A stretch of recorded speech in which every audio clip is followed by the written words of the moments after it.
Hi everyone, this is Xavier and today we are reviewing the Aladdin Factor from Jack Canfield and Mark Victor Hansen.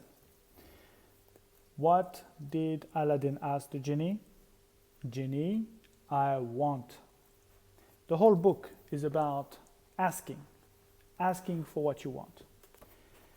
And the authors start straight away with the barriers of why and what prevents us from asking for what we want.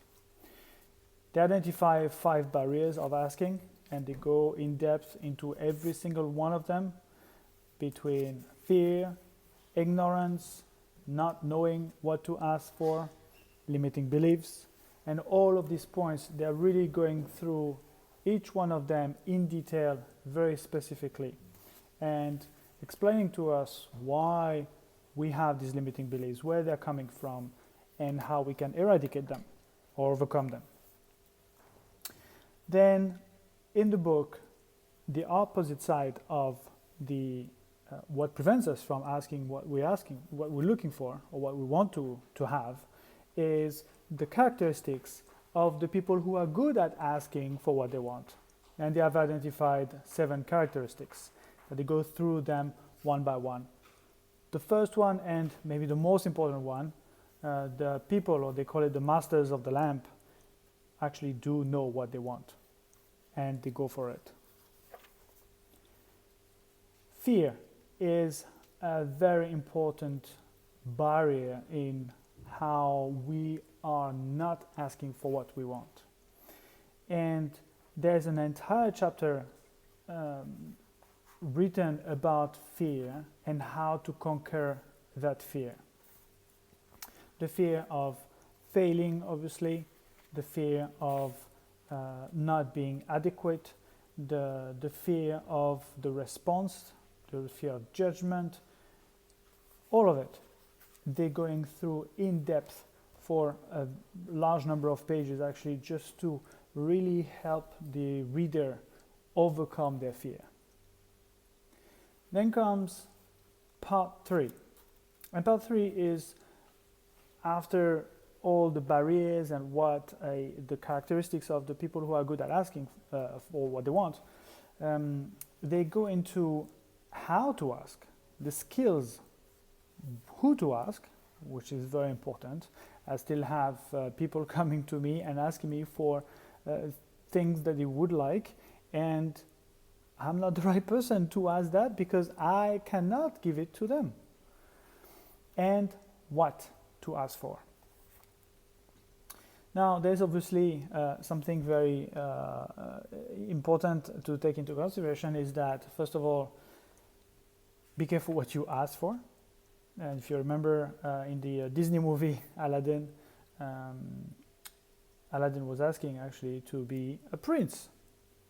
And he ended up being the prince of just a cohort of followers, but he didn't even have a country, didn't have even a castle. He had absolutely nothing. He just had a nice costume and people following him and singing after him. That's all. Which comes to the next point, which is ask with specificity. Be specific enough that you know what you're asking for, but not too specific that the fear and the doubts creep in. And that is a very, very important point to make. In NLP, we talk a lot about outcome, or what you want to achieve, what you want to reach, and phrasing your outcome positively. When I ask people, what do you want? You have 2 types of answers. First one is, well, what I want is, I don't want to have this result. I don't want to have negative feedback. I don't want to have complaints. I don't want to be belittled. I don't want to be scorned. You ask people what they want and they tell you what they don't want. Well, a lot of people do that. And then you have other people, when you ask them what they want, and they say, this is what I want, and I do want this, and I do want that. So phrasing and framing your outcome and what you want in a positive manner will make a dramatic change into finding what you want and therefore asking for it. And finally, there are certain areas in life that the authors are going through one by one and helping you with questions and situational questions. So asking you how you behave when you're asking for things at home, at school, at work, or generally in the world. And this is what I want to leave you with. Find one of these areas, or any area in your life, and find out one thing, just one, that you want. And once you know what you want, find out who to ask and how to ask. But the question first is, what do you want? What do you really want? What do you really, really want? Stay centered.